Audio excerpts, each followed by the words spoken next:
Like memories of fake news from your mom. So with Penix, his mom said, you bite your nails, you get worms. Anything that you remember from your own childhood? I mean, hey, listen, I grew up in an Indian household, so shout out to the brown listeners out there. I could do 2 hours on this. I mean, this is my life, and this was my life.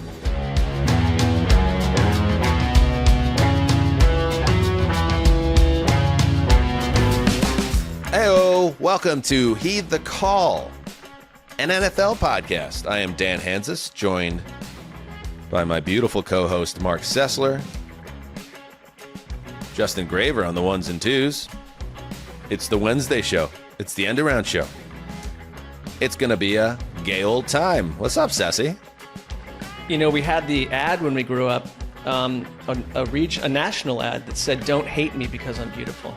And it was typically like a supermodel type person, kind of, tisk-tisking the rest of us for being jealous or thinking like, well, I'm in mom jeans or I feel stressed out. I think her message is on point. Yeah, you relate to it. It's not her fault that she's a beautiful person. And nor is it yours. Nor is it yours. It would extend to myself or anyone who feels that way. Absolutely. Absolutely. So, I love this stuff. We did our Monday show and we did our power rankings. Always fodder for conversation and debate. And what do we have here? Marc Sessler gets aggregated by a Steelers fan site of some kind, Steelers Depot. And here is the headline on Twitter. Analyst, quote, not overly impressed, close quote, by Steelers, thinks they can, quote, sneak, close quote, into playoffs as wild card team. Hashtag Steelers. See, hashtags are still hot, Justin. Hashtag NFL. Hashtag Pittsburgh. And then within this article, when you click on the link, Sessy, and I'm sure you were like sweat pouring down out of your pores as you were going through this. Not loving it. Sessy vulnerable, Sessy exposed. Let's see. Sessy In most made areas, it Sessler. I mean, how about that guy? Who is that guy? In most areas, the Pittsburgh Steelers had their best game of the season this season against the Cleveland Browns last week. Blah blah blah blah blah blah. However, analyst Marc Sessler remains skeptical of the Steelers. And then a quote. Yes, they quoted you. I love it. Pittsburgh, to me, is like, we're hanging on. We're going to try. He told the Heed the Call podcast. And I think it was just another little bit of evidence that this is a team with a good defense that can dominate a lesser team like Cleveland. They can do enough to disrupt lesser teams and probably compile 9 to 10 wins and sneak in as a wild card team. This is just another very Steelers-esque game from the season. I'm not overly impressed. I'm not depressed by them. I don't remember any of these comments you made, but they seem fine to me. There is, now they're editorializing, there is some merit to Sessler's theory here. Some. As the Steelers haven't exactly had the most dominant wins this year. The win doesn't look too great in hindsight against the Jets, and they almost lost what would have been a heartbreaker to Minnesota in the double game. However, framing the Steelers as a group sneaking into the playoffs as a wildcard team is interesting, especially since they have a firm grip on the North. Marc Sessler is a dick. No, I added that. So not overly scathing, Marc, but you also you got a personal message as well. Yes, this one cut a little closer to the core. I'll read it for our audience. This is the first thing I saw when I woke up this morning, because it was sent at 3:22 a.m. Uh-oh. Hey, Marc Sessler, it's a good thing that we don't give a fuck about what you think. Go dig in your ass and smell your fingers. Now write about that. Oh, you might want to also tell us the name of this individual on Musk's platform. It's go get your fucking shine box. And I also, by the way, because when I get tagged with some of these, I went and looked at other stuff he's done, and he's attacking even Steelers people. Like, he's on the attack and he's kind of just backed into a corner and attacking everyone. So hey, man, he's got a brand. It's a go get your shine box kind of brand. It wasn't the first thing. Those do hurt your feelings sometimes. Like, then I was like, I have to. What does he want me to do? Dig into my ass? No, yeah, I mean, not good. I wouldn't recommend it either. But I hope this criticism, it does come with the territory, and I want you to be, because we're going to talk about the Steelers and Bengals Thursday Night Football and just at the bottom of the hour. I mean, I hope that doesn't change any of your analysis of this Pittsburgh team. Stay strong, my friend. Nothing would. At the top of the list of what I am, and professional would be at the top of the list. Absolutely. All right, enough of that, though, because we got one of our favorites joining us on this Wednesday end around. He's the host of the Ringer NFL show. He is also the host of the Philly Special, and he is the man, Sheil Kapadia. Welcome to Heed the Call, buddy. Thanks for having me, guys. You've provided me such hours of entertainment over the years, so I feel like I can give you a half an hour or whatever you need here. Likewise. Mark, how about the idea that Sheil's Eagles focused podcast, the Philly Special, which I know is near and dear to your heart because you've long held the contention that you should have won a sandwich prop on the Super Bowl where you predicted the singular greatest play in NFL history would occur. With a nickname. You never got that because the Philly Special, while great, is not the helmet catch, which is the greatest play in Super Bowl history. We'll throw it to Sheil just to get his opinion, and if it doesn't align with mine, we'll edit it out of the show. Listen, I heard Mark say that many years ago, and of course I agree with Mark. And Mark, I will get you that sandwich, whenever we may meet the next time. Forget these guys. I got the sandwich for you. Yeah, and Dan labeled it a content, it's an idea of mine. Like, it is a fact. Right. And the only thing stopping it is Dan's stubbornness that has now lasted almost a decade. First of all, I am not stubborn. I've never been told that in my life. Number two, that's not true. Number two, agree to disagree. But there is no number two. That's the problem. I like that starts you have with number now, one. You have your little, boy sandwich date where we could just wash our hands of this forever now. And leave me out of this, okay? All right. You've been felled. Nice, contentious beginning to this seg. Hey, why don't we do a little bit of news with Sheil, and then we'll get into the fun segment we're going to do. It's a panic index facing certain teams of note. How about that? Starting with something that caught my eye, we are a power rankings program.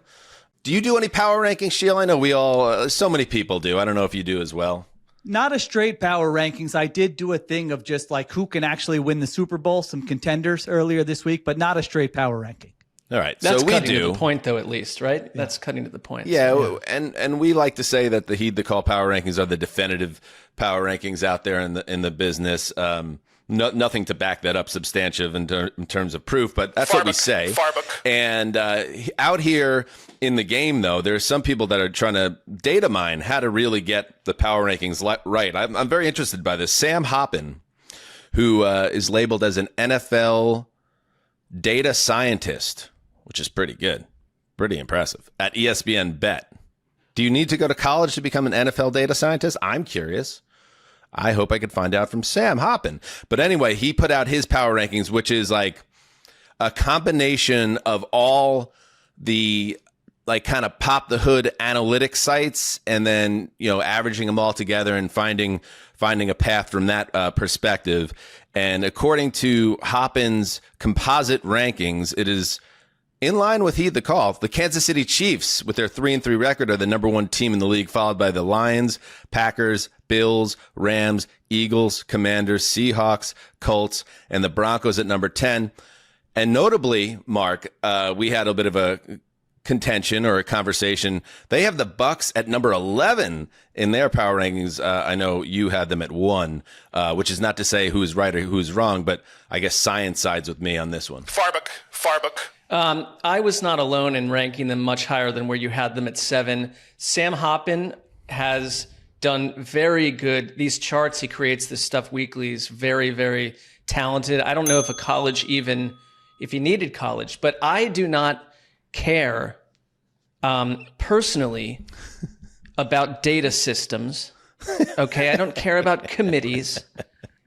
I visualize these team and I use my inner world to see what I see. And I'm very comfortable, again, with where I put the Bucs. I know what we've done here. We've tried to craft a narrative that suggests that your outlook, which was vastly different than the other three people involved with the power rankings, was correct. It's it's a mythology. There's no mythology. This is just data. This is hard data, Sheil. And anything on this list of 32 that jumps out to you as strange or startling?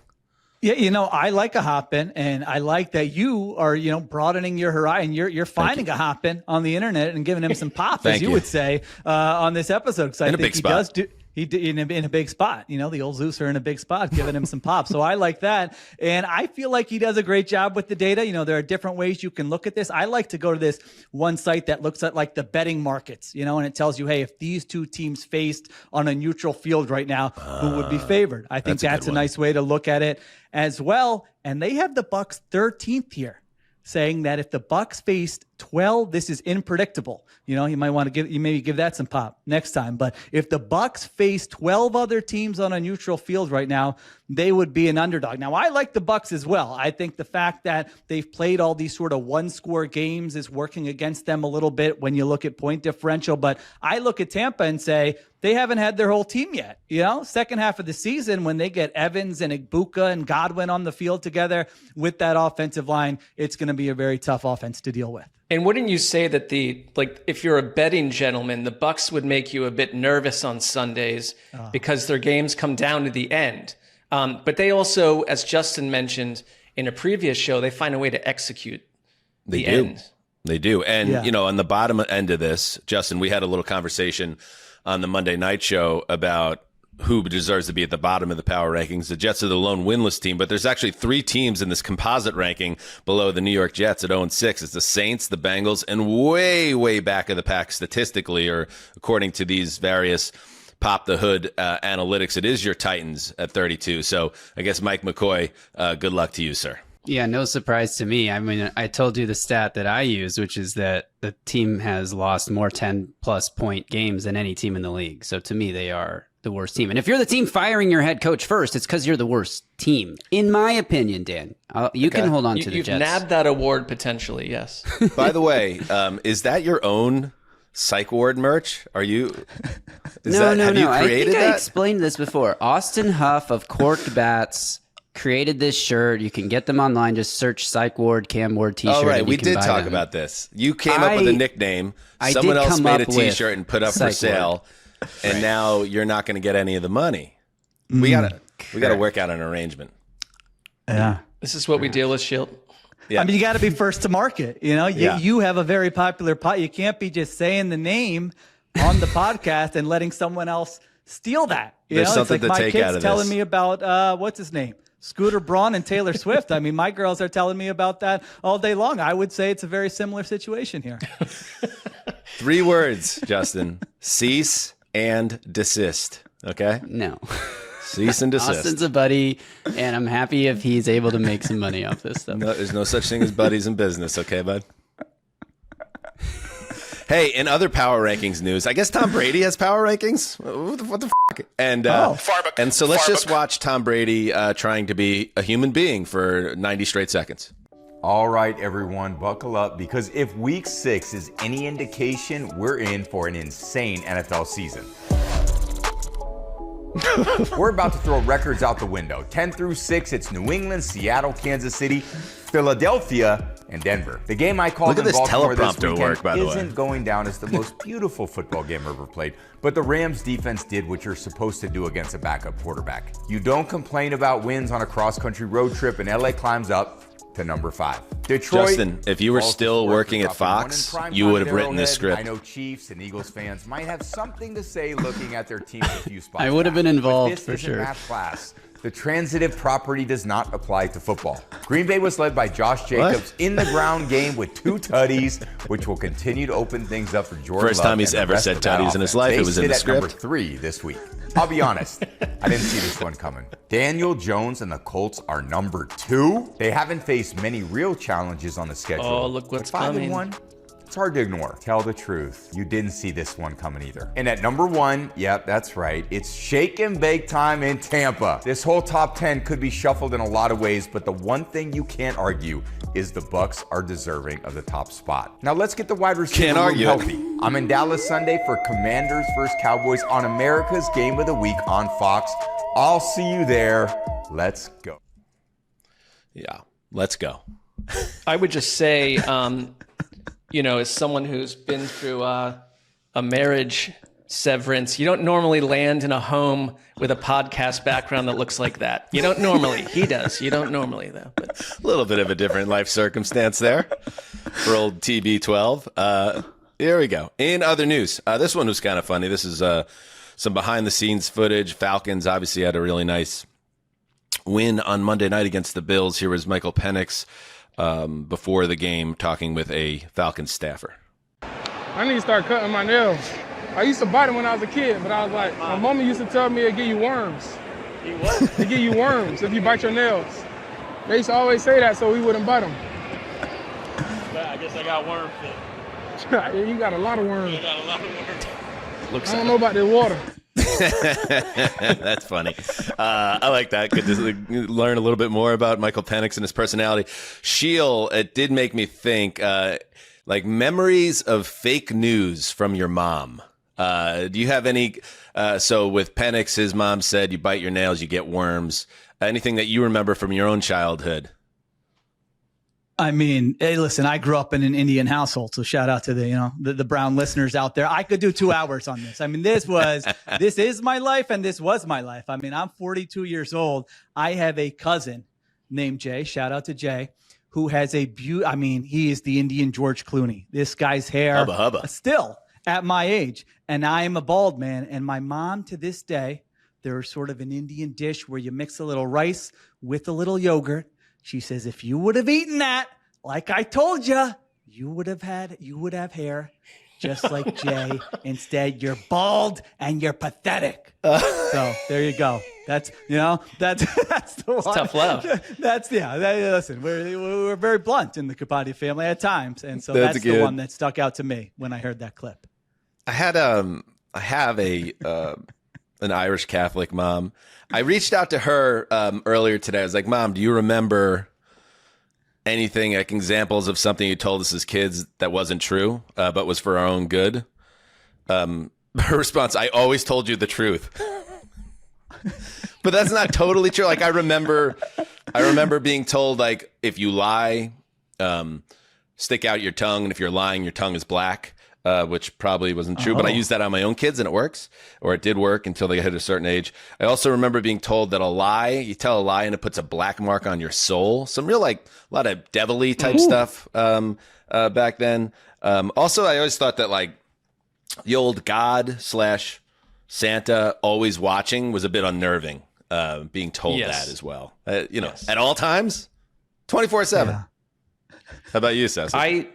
Yeah, no, I'm that latter point you made, because I was thinking my mom was not, like, I'm not Irish Catholic. I'm me. I don't know what I am, but like, my mom wasn't coming heavy-handed with fables and myths, but like, I got into like religion when I was pretty early in my life, and like, I kind of just like, wait, I'm doing something really bad right now. Like, are all my grandparents and previous relatives able to watch me from like the ceiling of my A room? I'll say A room. Like I just constantly live in that world where like people are watching me, God is watching me, I'm being judged. So what is an A room? Well, I was going to say my bedroom, but it's like it can happen anywhere. You commit small errors all the time as a human, and I'm going on, but like and I'm like, are they just watching me, or am I operating? Yeah, that's pretty tough. A cone one of too. silence. Yeah. You tripped me up with A room. Is that a term? I don't know that one. Well, because I was going to say bedroom, but then everyone's thinking one thing. But it's like I did things in lots of rooms all over the place that probably God was not thrilled about, or dead relatives wouldn't be thrilled. I think I've made the point. So. I was also confused by that, for the record. It's kind of like something again, kind of like like something an alien would say if he was trying to tell a story about a youth that actually didn't occur. Just yes, in the A room, sometimes the behavior, the modulations weren't at the same level. I had a youth.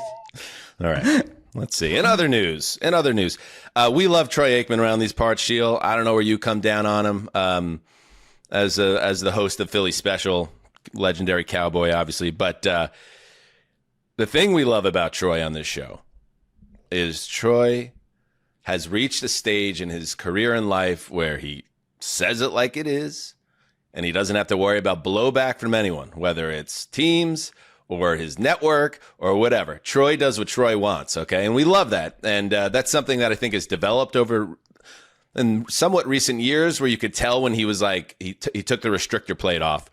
There's points in the Bears game on Monday night where he was a little critical of Caleb Williams. Wasn't killing him, but was killing him.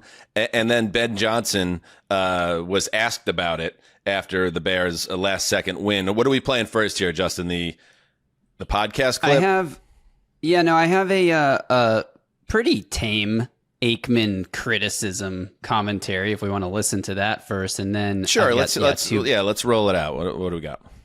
Over the middle, Zacchaeus off his left hand. He was open and sat down, and Caleb Williams missed him. Well, he's been off tonight, and this is another one of those. Okay, that's not bad. I mean, feels fair based on. I was looking for more harsh criticism, and honestly, I couldn't find a lot. So I don't know what Bears fans are so up in arms about. All right, so then Ben was on his. I would imagine Ben Johnson's weekly spot on ESPN Chicago, 1000 AM, and he had this to say about it. Yeah, I think you said it best. I love that perspective. It sounded like from that game the other night, a few people weren't particularly pleased with how we were winning right now. So that's the. I woke up this morning and my kids were watching the second half before school, and so I heard some of the commentary. But and then he was asked again about it at his presser. I saw you said somewhere today that you caught a little bit of the TV copy of the second half. Did the tone of coming from the color analyst there surprise you? The color analyst. Maybe I just had it on mute. It sounded like you heard some of what they said. No. Listen, you want respect in this league, you got to go earn it. And so that's where we're at right now. We need to go earn that respect from not only the rest of the teams in the NFL, but everybody. So that's where we are. All right. Sheil, your thoughts? Yeah, I didn't think I watched that game with the sound on, and I thought, I'm with you on Aikman. I love Aikman now. I feel like once Romo started getting everybody loved Romo when he first started. Aikman's like, I got to do something different. And he was all of a sudden more honest, more critical during broadcasts. And I thought he was critical of Caleb Williams at times for his accuracy. I thought it was all fair there. I do love, the football coach thing there from Ben Johnson. Like, I would not go out of my way to watch a TV broadcast. I am not a peasant. My kids had it on. Exactly. I was getting ready for the day. You know what I'm saying? Getting ready for practice, drawing up some plays, and I overheard. I would never even think about watching the TV broadcast. I so agree with that. I think Ben Johnson is a psycho, and I say that in a nice way. I just think he's a psycho, and maybe finding little arrows that he feel were shot at him helps him or helps the team. I don't think Aikman went out of his way to really critique anything that we didn't see ourselves, but whatever fires you up, Ben Johnson. Yeah, I would love to hear what he actually had to say to his staffers, or later, in the offseason when he's at Shula's with a couple belts in him. He'll probably just tee off on Aikman. He takes that personally. All right, let's take a break, and when we get back, we open up the Panic Index. Stay right there. Oh, Mark, the seasons, they are a-changing, and fall weather changes fast. Hot, cold, wet, windy, sometimes all at the same time. True Work is performance workwear built like it matters, because it does. Dead on, founded by a trade professional who was tired of, we get it, wet, heavy gear weighing him down. True Work set out to make workwear that keeps pros comfortable, capable, and ready for whatever the day throws at them. Over 50,000 five-star reviews from pros in every trade and every climate. I received, Dan, the M3 Whoopee hoodie. Wind-resistant, insulated, very comfortable. Walking around the streets here, people are coming up to me. Where did you get that? What's it about? Why do you look so good? Wow, that's cool. Nobody comes up to me ever. But I also went on the site and I got the Tower Parka I wanted to get something that looked like something Liam Gallagher would wear on the Oasis reunion tour. And instead I have that, but also something where if the podcasting thing doesn't work out, Mark, and we have to get our hands dirty, I could go out there fully weatherproof and insulated, designed for cold, wet job sites. I also got the work pants, the T2 work pants. For the first time in too long, Mark, I've truly felt like a man in this outfit, and I'm going to continue to buy these products as a result. It has that effect. Upgrade your day with workwear built like it matters. Get 15% off your first order at truework.com with code HTC. That's TRUEWERK.com. All right, we are back. Sheil Kapadia, the Ringer NFL show, a perfect guest for this segment because we are entering, if you'd believe it, we are entering week 7. And a good time to check in on some teams with our panic index. And I think a good way to get into this, Sheil, is, we could use numbers to explain the panic level, but I think it'd probably be better to use a real life example that we can all relate to. I think it's important to be able to, unlike Tom Brady, relate to humans in a way that is understandable. That's right. We want them to feel like they're hanging out with their friends, right? So we don't need to throw out, I do like to throw out the nerd stats, but here, putting those away, I'm going to be a real life human, just like Mark was when he said the A room a few minutes ago. He nailed that. That was total human behavior, and you got to respect it. I'll get us going. How about that? So the Baltimore Ravens, you look at their situation, and obviously it is grim. This bye week comes at a very good time, as we know, but also times are very bad. You are 1-5, and you are in a division with a Steelers team that is 4-1, and I think starting to feel itself a little bit. And that's the biggest concern I have. I don't worry about Joe Flacco keeping the Bengals in contention. I don't worry about Cleveland. I do worry about the number, right? You've reached with 5 losses. You have to worry about the math of it all. So you kind of need the Steelers to maybe max out at 10 wins, and even then you could be in a little trouble. So you've used up all your rope. You come off your bye, and you're going to face the Bears, and then you're at Miami, at Minnesota, at Cleveland, home Jets. You got to win at least 4 of those, and maybe all of them, right, to kind of get yourself back in. And that's a lot of pressure on a team that's not just the Lamar Jackson injury away. I mean, before I share where they are on the panic index, Sheil, how concerned would you be as a Ravens fan right now?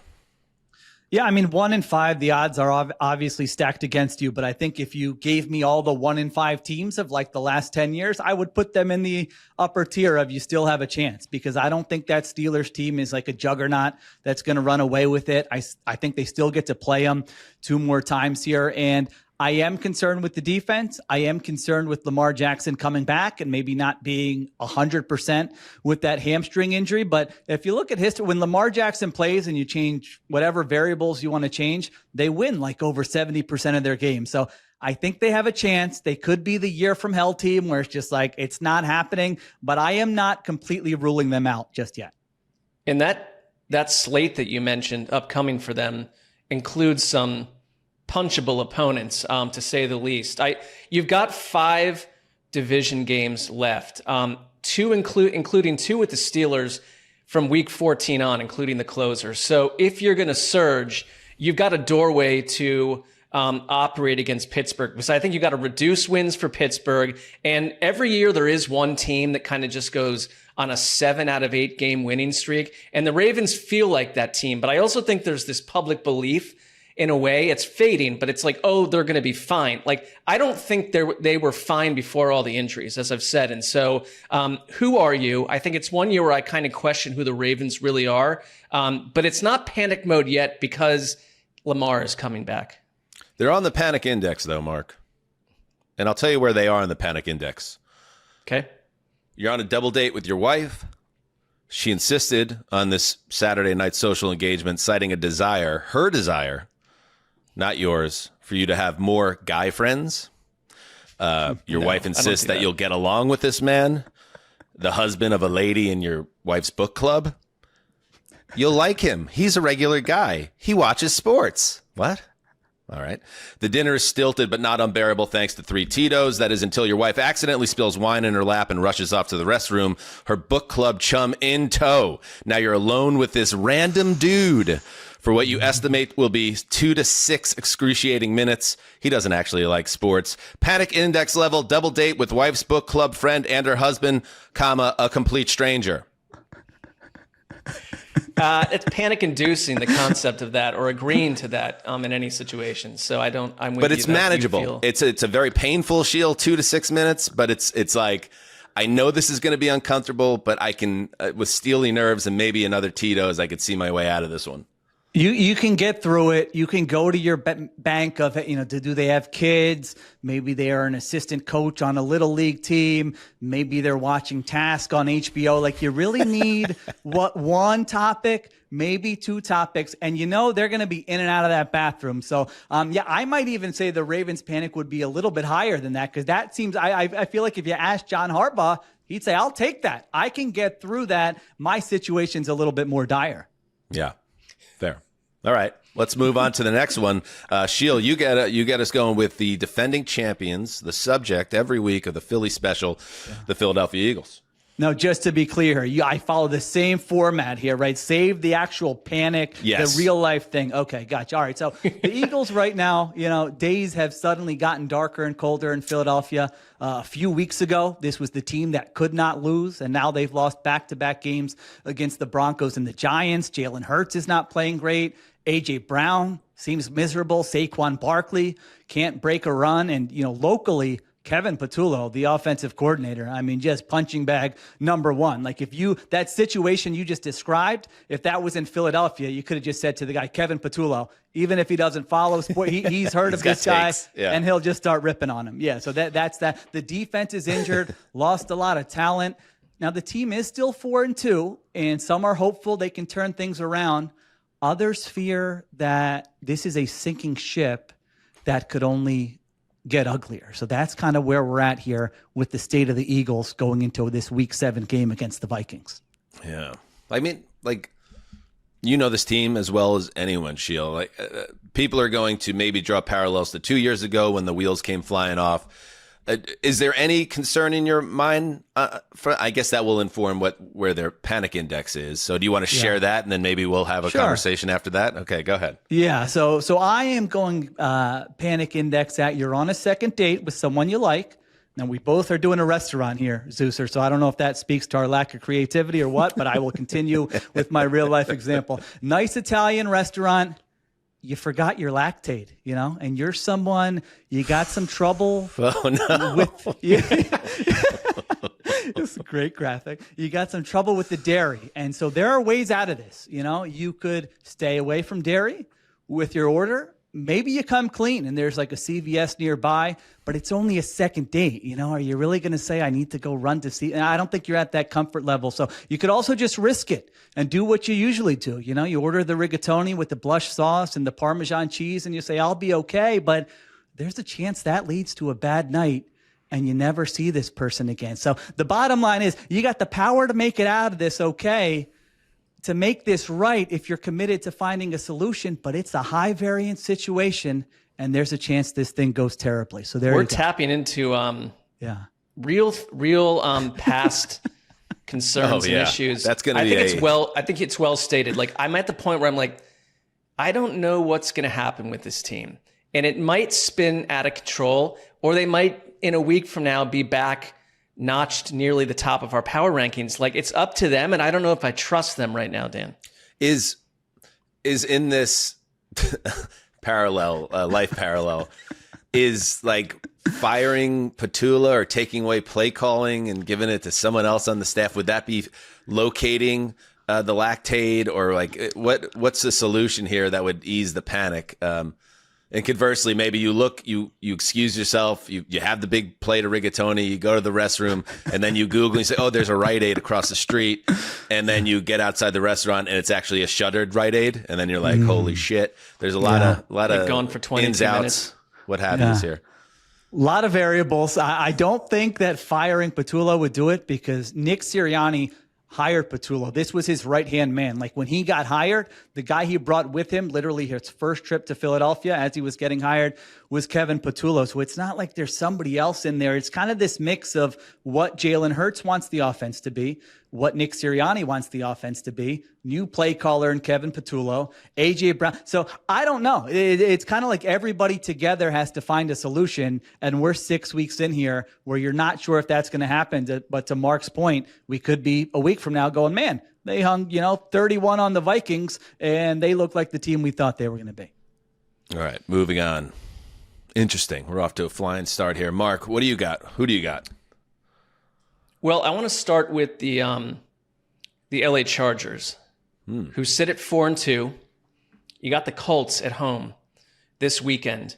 And it's really one of these, it feels like there's a lot of these teams right now, but it's the injury situation. Omarion Hampton, IR. Rashawn Slater out. Joe Alt, questionable. Should get him back at some point. Didn't look that way when he was getting carted off, but that's hopeful. Quentin Johnston is also banged up, along with like 7 or 8 other people. And I thought they looked in the summer, it was talked about that the Chargers were this big team built with vast humans ready to rip people apart. And it looked that way. And they looked different to me under Harbaugh this season. And I loved it. And they looked incredibly vulnerable in losses to the Giants and to Washington.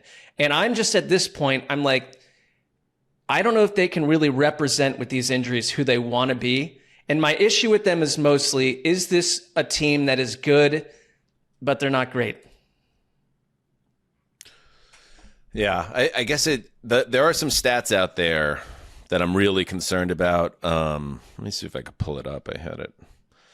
I had it, and I hope I can find it. I think I did. Hang on. Yeah, I did find it. This is a Twitter account, Run It Back Herbo. Interesting.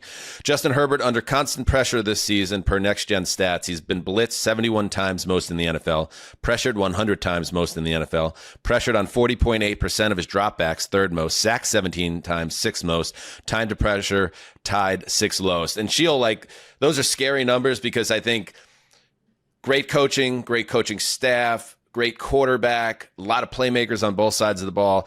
And if you can get some guys healthy, you'll be okay. And I think they can make a deep run.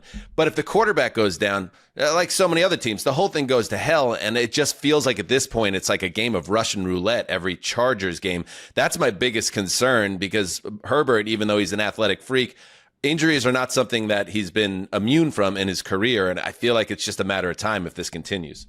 Yeah, I think it's all about those offensive line injuries. Like you mentioned, I think their goal is to stay in the mix until like Thanksgiving, where we're saying, all right, they look like a playoff team. Now, are they getting healthy? Is Herbert healthy? Does Joe Alt come back? Mekhi Becton, the guard, does he come back? Because remember, first 2 weeks of the season, we were all going, man, Chargers look good. They look like a different team right here. So I think they've got a chance, but I'm with you. It would not shock anyone if before they get healthy, if it's just like that's one too many hits on Herbert and he's out of there. And by the way, Dan, I would like maybe after we record, I need to get some advice on your kind of consumption of content because you're going from hopping to Run It Back Herbo. I mean, I feel like I have trouble keeping up with all the content out there. You're getting information from all types of sources. He's a dense researcher. Try to put me in a box. Can't put me in a box. All right, take us through the panic index now for the Los Angeles Superchargers. Yeah, like I said, it's sort of a good but not great thing. This is the kind of I'm in LA traffic, and it's terrible, and I can't get home in time, and I've slightly, but certainly peed my pants, yet I'm wearing dark blue jeans. And I do have an extra flannel shirt on the seat next to me that I can wrap around my groin area, but I still very soon have to meet a girl named Jamie Franklin Bottoms for red wine and a spaghetti dinner. Now, she said I was very good on text and she wanted to meet. So there's some bona fides here, but I smell vaguely of urine. So there are questions. Yeah. Solutions, though, too, right? There is, you're in the car, there is, hotel restrooms, things of that nature. I mean, is there a store open? You could actually completely bail yourself out if you're in the right neighborhood and just get a whole new bottom after you peed your pants. But that's how I feel about the Chargers, but they're in a bit of a fix, right? Right. And you can't go in the car because you literally pissed yourself. Yeah. It's going to stink in there for a couple of weeks. For sure. It took me a while with the visual there, where now I understand you're saying wrap the flannel around the jeans and cover. At first, I was picturing you using the flannel as some type of diaper of sorts, and I no, thought, but it still would be like before. not the thing where the Izod wearing guy has like the flannel around the back of his shirt and or his pants and it's covered. It's going to be around the front, so you got to get the crotch covered. Yeah, I hear. Just cover that crotch. Cover it up. You must. All right. Interesting.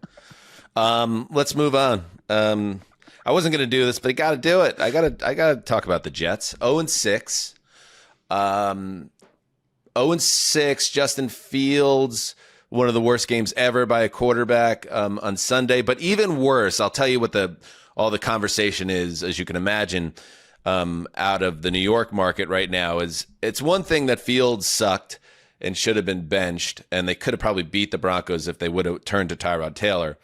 It was more that this general creeping panic that, oh my God, we blew the head coach hire here. And there are a lot of people jumping ship on Aaron Glenn. I've been sitting with that for a few days now, personally. And at first I was totally on board in that kind of manic WFAN caller way. But I've come now to just like chill a little bit and say, listen, he's new on the job. We gotta let, maybe he's not incompetent. Maybe he doesn't have the experience.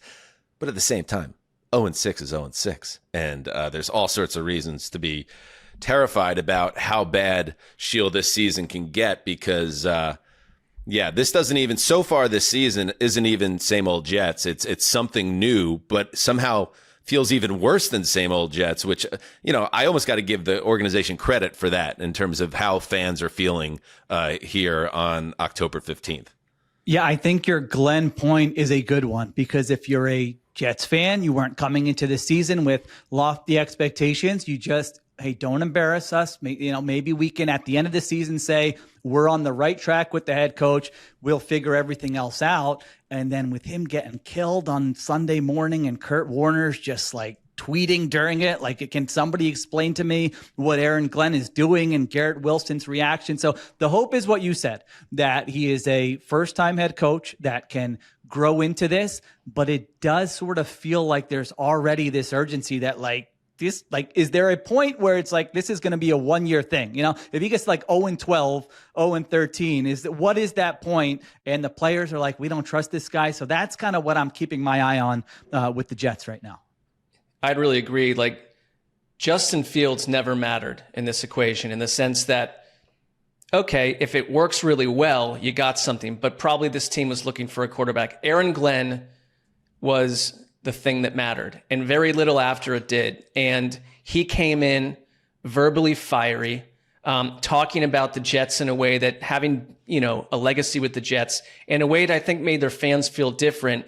And what happened, that final sequence in London before the half, it just felt like a team that didn't know what they were doing situationally. And like that stuff, that's like an island game, but it also started at 6:30 in the morning out here. But like, I will say that kind of stuff is what the Jets don't need.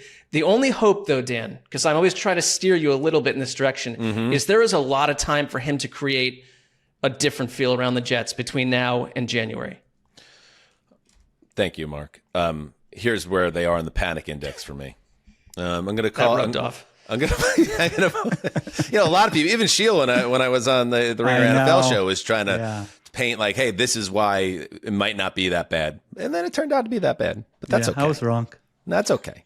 Everything's okay. Everything's fine. Everything's fine. Here is the panic index. It's a text exchange between two colleagues, two single colleagues at wherever you work in your own world. All right, here we go. Do we have this, Justin? All right. So this is coming off a vacation for Sarah. Sarah, ugh, I can't believe I'm back here. Dan, ha ha ha. I get it. This place wasn't the same without you. Sarah, I missed you. Dan, honestly, that's nice to hear. While you were gone, it got me thinking about us and our connection. I haven't felt something like this since my college girlfriend. Big swing there. Okay. Sarah, she's typing. She's deleting. She's typing again. Shit. She's deleting again. She's typing. This could go either way. Dan, you're a nice guy. You're like my brother at the office. Okay. Time to reply to that one. Totally. LOL. Did you really think? Emoji of crazy face. That's what I meant too. All right. Hopefully she bought it. Follow up. Not that you're my brother, LOL. I mean sister. You're my sister. Follow up. Well, not literally. You know what I mean. Follow up. God, Chad's been such a dick at the morning meeting lately, huh? So, in summation, panic index, big swing and miss with Sarah from accounting. Who's probably with Chad, I would imagine, behind the scenes. It's a tough sitch. We've all been there. You don't want to go there again. I do like the pivot at the end there. You know, if you feel strongly that Chad is just universally hated, that's a nice move to just let's get on the same team here. Nothing happened. Chad is a disaster. You want to make fun of him with me? All right, move on. There you go. You know what that is? Chad is firing Steve Wilkes, the defensive coordinator. All right, up next, let's go back to Sheil. Sheil, I believe you're hitting on another AFC Titan. I am. Maybe a little bit of the AFC version of the Eagles. Maybe not quite as bad, but we'll see.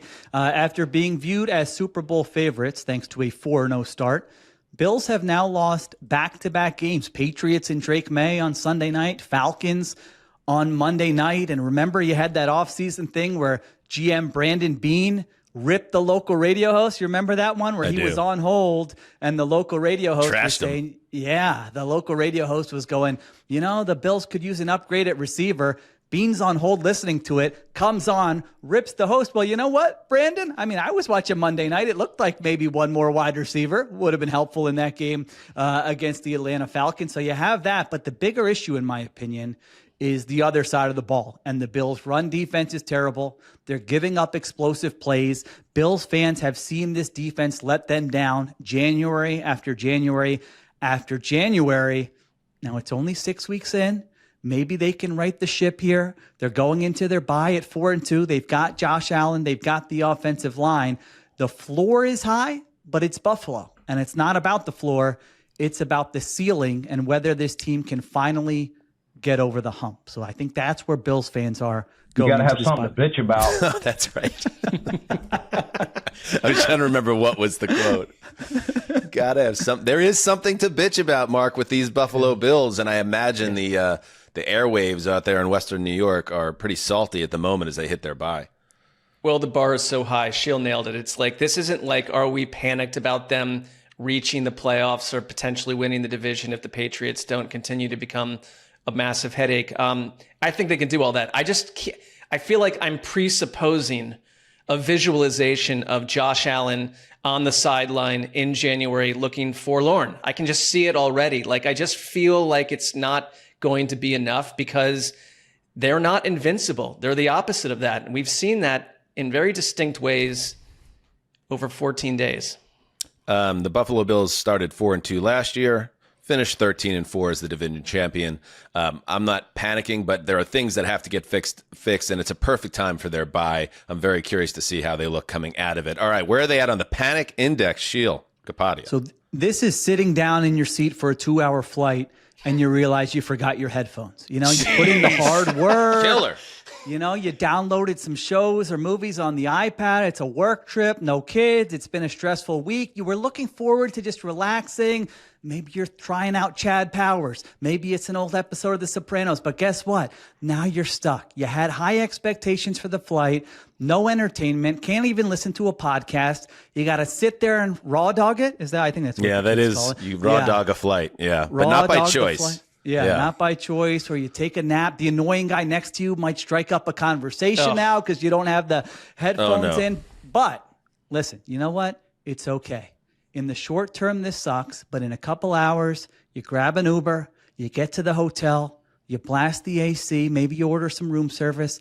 Everything's going to be fine. So short-term discomfort, but in the long run, you're going to be where you want to be. That's the Buffalo Bills. They're going to be in the mix in January, so take a deep breath. I like that one a lot. Unplanned raw dog on the on the index. Yeah. All right, close it out, Sessy. All right, that is the worst, by the way. The worst. If you also, can go Jets. Well, I just want to say, like the it's one thing to not have your headphones, and then it's like, well, I'll get my laptop out and I'll get some work done. And it's like the internet's not working. It's like, why don't you just kill yourself? The entire airline that I'm associated with. That you're triggering me right now. Okay, go ahead, Mark. Yeah, shoot me up with something probably illegal. I'm going Cardinals. Here's the thing. They're 2-4. Everyone else in the division's 4-2. And beyond those numbers, like you have a stink on you from one of the most disastrous, more than disastrous, outrageous losses to the Tennessee Titans of all teams. You have these computer simulations that run the season like 30 times in August and tell you who's going to win what. Like that game would not be recreated by any of those simulations. Your backup quarterback appears to be better than your starting quarterback. Your starting quarterback is more passionate about Call of Duty than he is about being a starting quarterback. Your top engine running back is gone. Marvin Harrison is coming off a concussion. Your games upcoming are the Packers, the Cowboys, the Seahawks, the 49ers, the Jags, and the Bucks. And the coach has generated multiple sound bites for this podcast. They have a good defense in theory, but everything else about this team is simply a theory. It's a theory, and I'm not loving where the theory is going right now with the Cardinals. Man, if they could have found a way to hold on against the Colts, it would have been such a great reset for their season because you would have completely not only turned the page on that terrible loss to the Titans, but also showed that you have resolve and all this shit. Instead, you don't win, so it's just another L. There's, 4 in a row now? And you have to find a way to regroup on the fly. As we head to the index on Mark, I want to note that Cardinals coach Jonathan Gannon said Kyler Murray is the, quote, starting quarterback when he's healthy. I mean, but they asked him that, and that tells you some stuff's going on in the desert. All right, where are they on the index? So I kind of think back to when you're like in 10th or 11th grade and you go to like the prom with someone, like your girlfriend, hopefully, like it's usually a girlfriend or hopefully your girlfriend after the prom, and like there's already issues. And the parents do the thing where when I grew up, you didn't just, now everyone can do whatever they want, I guess. But like when, you'd sleep and they ask you to sleep in different rooms.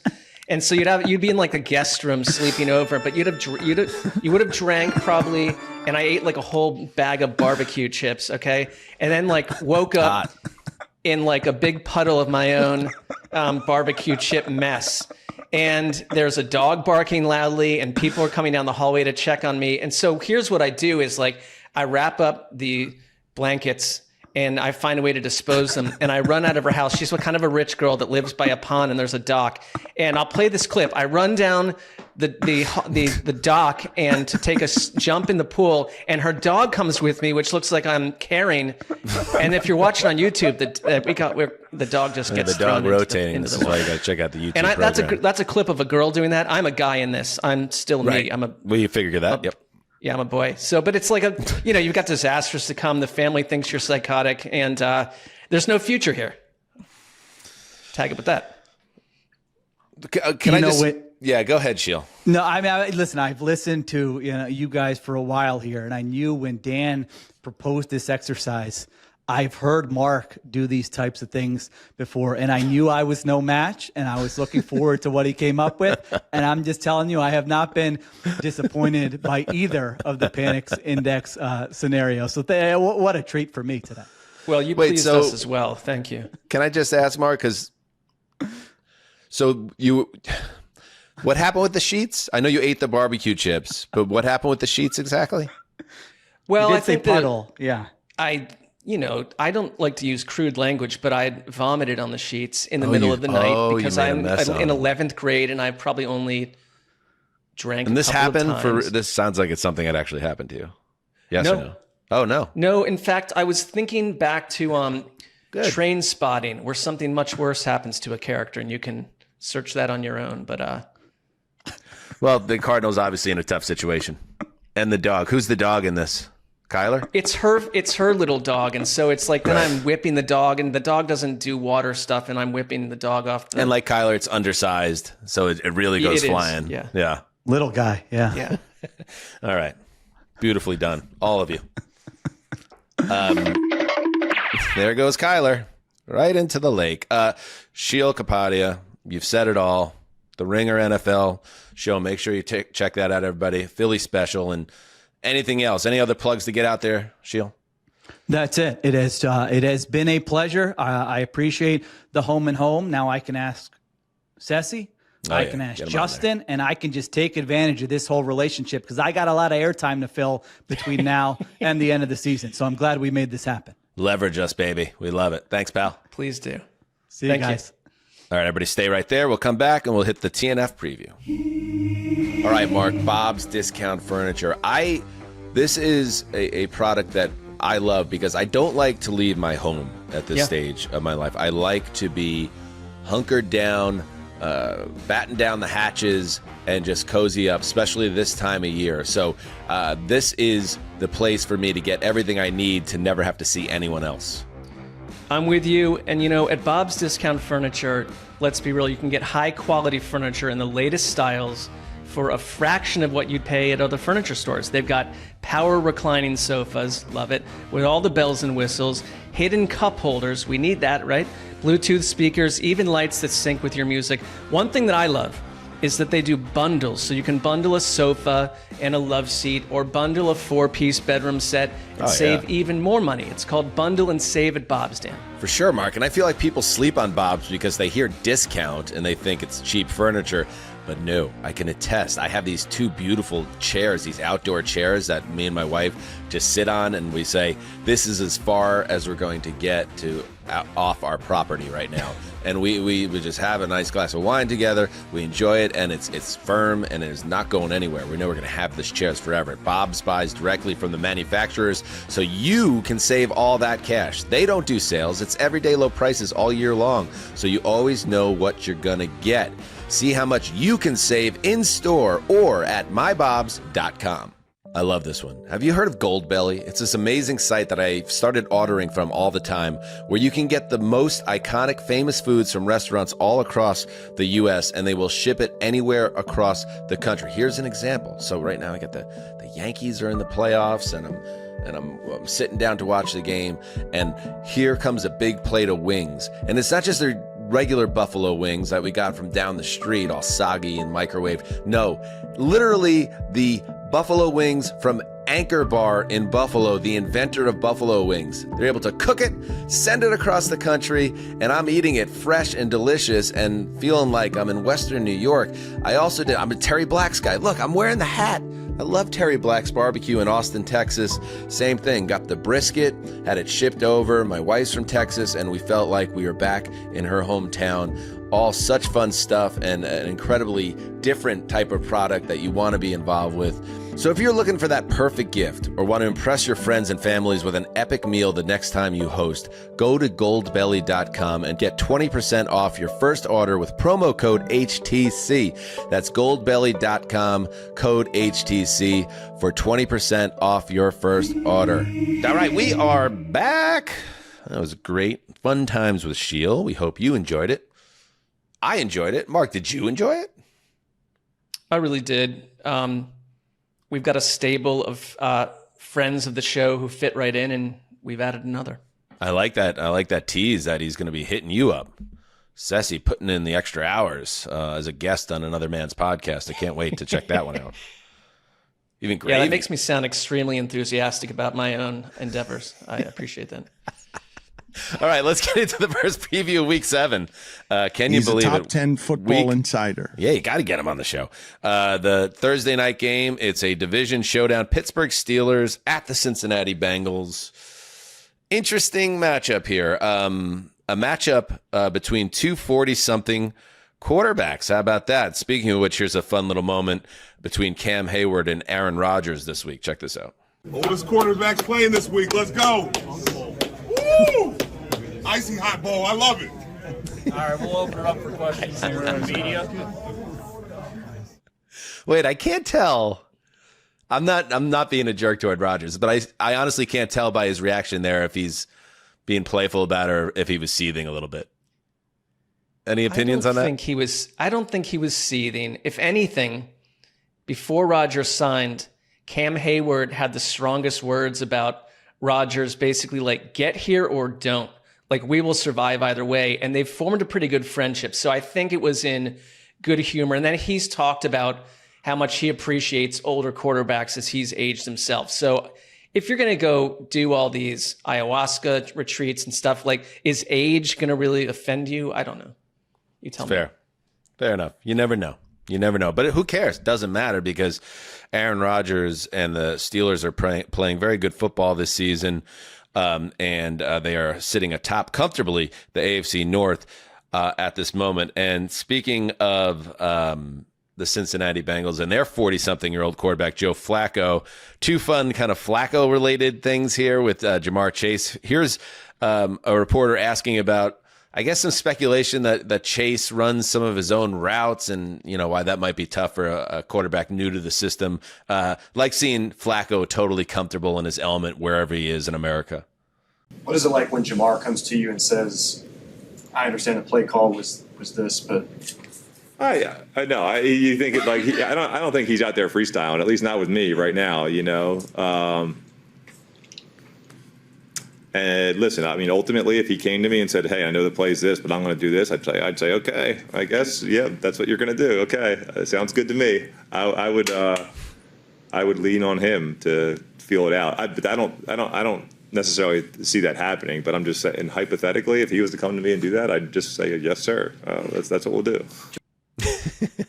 Yeah, it does seem a free and easiness to Flacco, Mark, a guy that knows exactly where he is at this stage of his career. And, just hearing him and seeing how he played in the second half, maybe the right guy for this Bengals team to just throw caution to the wind and maybe something special happens against the Steelers. I think that's sort of the key to why Tomlin was annoyed, because I think that Flacco knows the Steelers really well, knows Tomlin really well, is someone that can adapt quickly, like we saw on last week. And it's just, you're upping the level of variance of what the quarterback could do by just a bit. And I thought one thing, because for me, it's like, how do you handle Pittsburgh's pass rush on a short week? They're getting healthier on defense. I feel like since the Patriots game, you mentioned it before, the Steelers just kind of feel different. And I think that they've found their way into who they are. And they are playing a compromised Bengals line. But last week, what Flacco did really well was they had him throwing the ball and getting rid of it within under 2.5 seconds. And he was 21 for 25 for 179 yards and a touchdown when he ripped the ball quickly. And they had an explosive play rate that was higher than any game this year. So, the fact that he's willing to work with Jamar Chase and T. Higgins, the way that he just mentioned, it's like, that's your chance out of this. That's your chance out of this against the Steelers defense that's coming on.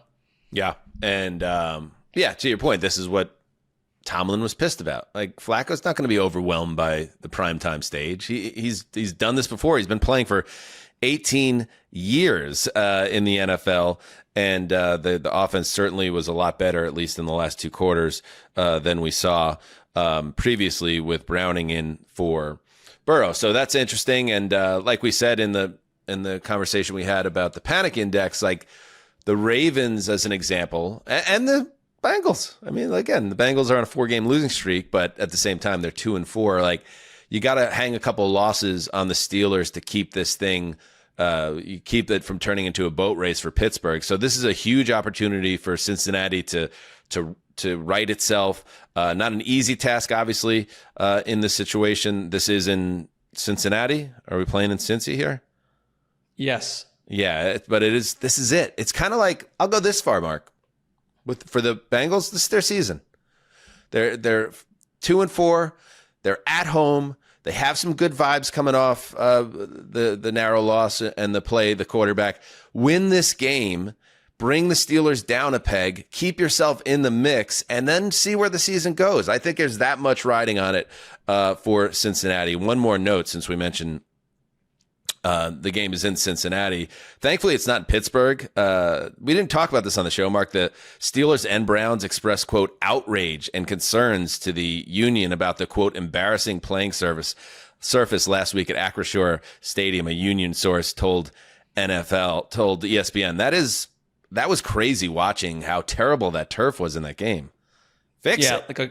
That kicker almost went down there. I mean, yeah, it looked bad, and it's only October. So it's kind of crazy that even happens anymore. My one thing about the Bengals real quick before we go is like Trey Hendrickson, day to day at this point, like he may practice, but we don't know what condition he's in. They're really compromised at tight end. Like they're going to need some weird stuff to happen to win this game. I just think there's clearly a better team here. I kind of like the Bengals in this game. You want to come with me on a magic carpet ride?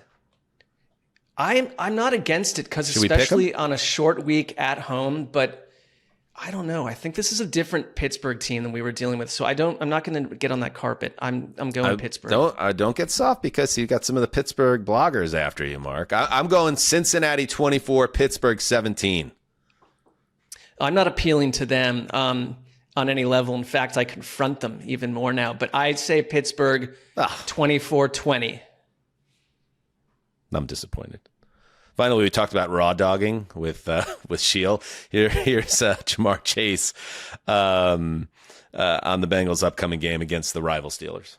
Well, this next game is always the most important game just because it's a divisional game also. But just the rankings that we got going on, the standings where we at right now. We know the Steelers going to try to come in and raw dog us and kill us, but we're going to be ready for that challenge, and we're going to be waiting for it. Don't love that. You know, Mark, I don't love that. Don't love the imagery, but it is, I will say it's visceral imagery, but maybe not, not kid-friendly, not a clip I would play for the boys. No, and you hope that if our children are on YouTube, that they don't come across that they don't find that. That would be unrewarding for them. Here's a scenario. Your boys are a little older than mine, Mark, but let's say you have an 8-year-old and he sees that Jamar Chase says, we know the Steelers are going to come in and try to raw dog us. What do you say to a boy of 8? Daddy, what does that mean? I just say, look, I've lost complete control here, and I don't have answers for anyone. I can't stop anything at this point. I can't control anything because no matter what I do with my own children, they're at school with hooligans that someone's going to be saying it, and then they're going to pick it up as jargon, and you've lost all elements of that is keeping a lid on it. So you're like a 1950s dad, or you just like throw up your hands and say, "Go ask your mother." Is that what we're taking out of this one? Yeah, I could throw it on her plate. That was wild. All right, let's shut this thing down. We will be back on Thursday with a recap of this game, with a full preview of Week 7, and hopefully you're along on the ride with us, with Connor Orr as well, of course. So thank you to everybody. Thank you to Justin for your great production work as always. Thank you to Sheil Kapadia, and until next time, do what you must. Heed the call.